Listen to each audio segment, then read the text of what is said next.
Okay, so eco schools. Very briefly, a scheme which is big in the UK, but not limited to the UK by any means. That results in, if a school successfully completes a one-year eco schools program, results in being sent a lovely green flag like that to fly above the school to prove that you and your students have earned a green flag. So they have something to work towards right at the beginning. Here is a little PowerPoint that was put together by my local school, Winchcombe School Eco Club. And I'll just show it to you as an idea, just to give you some idea of the kind of things they've been doing. So they planted 100+ trees in the school grounds, and importantly, they know why they planted trees. They ran a clothes swap, exchanging clothes and reducing waste. I think they managed to swap about 250 items of clothing. And there's no guarantee that those items would have gone into landfill. They might have been passed down to younger brothers or sisters, or even swapped, ordinarily by the kids. But by organizing this, they came to understand that swapping clothes rather than throwing them away is a good thing to do, and had a little bit of understanding of fashion and retail. Here are some of the kids with their clothes just before the swap shop. And it was good for the school as well, because the school could talk about it on social media. They come across to parents as a progressive school that's doing stuff. It's addressing the issues of the day, and you can see that it feels worthwhile.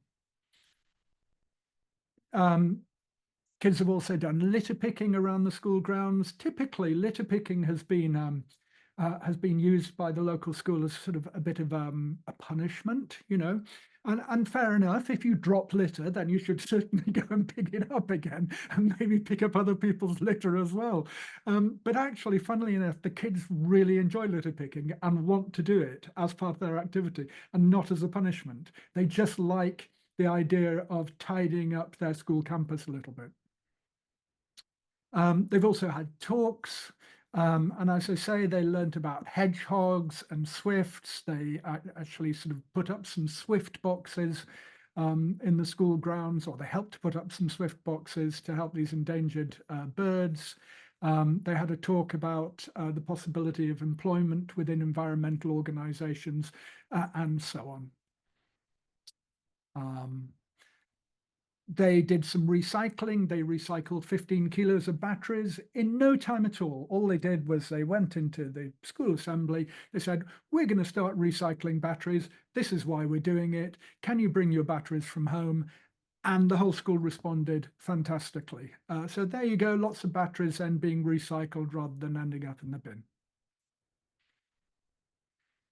And I've left this join us slide in simply because to show you that the kids just meet once a week. They met for 30 to 45 minutes during their lunch break.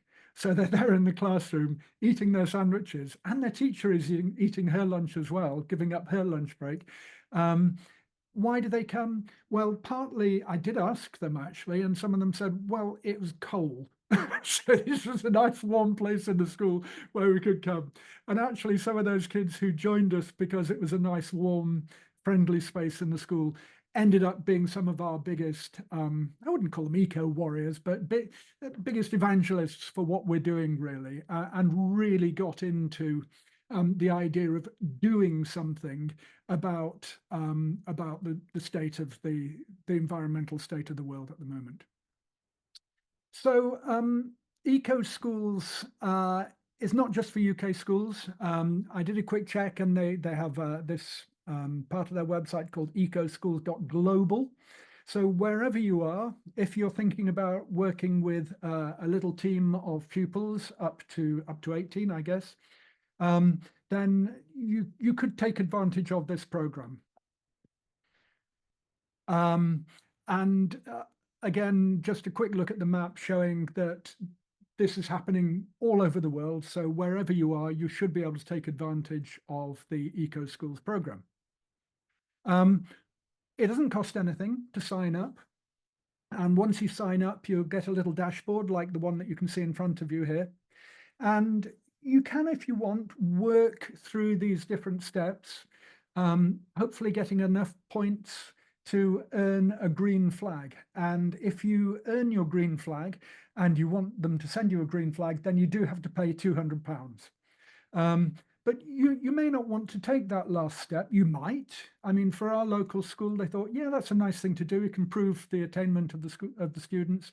But if the school's short of money or for whatever reason you don't want to do that, then you can just work through the program and don't purchase a green flag at the end, and you will still get all the benefits of the program.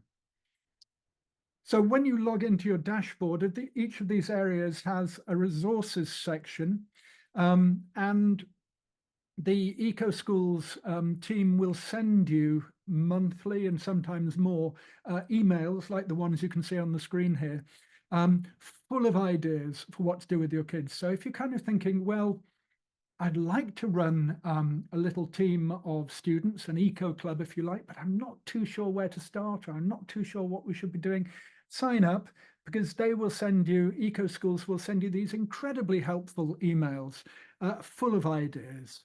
You can see on the left there that they're coming sort of once, twice, sometimes 3 times a month. And for once that, they're not just going into the junk bin. I'll actually look at them because they do contain really good, solid information. Like this 50 eco projects, for example, that's one of the resources that you can get just by logging into the dashboard and looking in the appropriate place for it. So 50 eco projects that you can do with your pupils. I just want to finish by saying that this is one scheme that provides resources and benefit for us. There's Green Standard Schools, of course. If you want to sort of formalize your environmental procedures in the school, Green Standard Schools is more about the process of the organization becoming greener, but also produces really sort of useful lesson plans and other resources to use in the classroom. So either directly with your students, or they've got a little PDF on taking your students out of the classroom and doing sort of language work outside the classroom. Green School Project, I don't know that much about, but it's a similar scheme to Eco Schools, so you could have a look at that if you want. Climate Ambassadors, one that I've come across very recently. If you have a school campus and you're interested in mapping the campus and improving the campus, then that is specific to that process. Takes a slightly more geographical and scientific process towards greening school campuses. And then I should just mention our own little Green Action ELT pledge. Again, whether it's you as an individual or your school, your organization, will help you to sort of get onto the ladder of green action, will support you in taking your actions, and you can then move on if you wanted to for something like the external accreditation of Green Standard Schools. So I think that's everything I wanted to say. I'm going to stop sharing, and I'll ask one of our other co-hosts to just take it on for while I catch my breath, if that's okay. I'm happy to do that. And I think we kind of agreed that there are massive problems in the world, but that by doing something, it can sometimes feel too little. But also my experience is that if you just do something and others around you do something, all of a sudden things begin to move. And I just pointed out to people in our room that our local town council just yesterday actually said, right, we want to plant 4,200 trees and 3,500 square meters of wildflower seedlings in the local park. Will you help? So when those actions begin to happen like that, it all comes out of the little things that we're doing with our students and locally and so on. So I just say, do something. Whatever you do, do something and just see where it goes.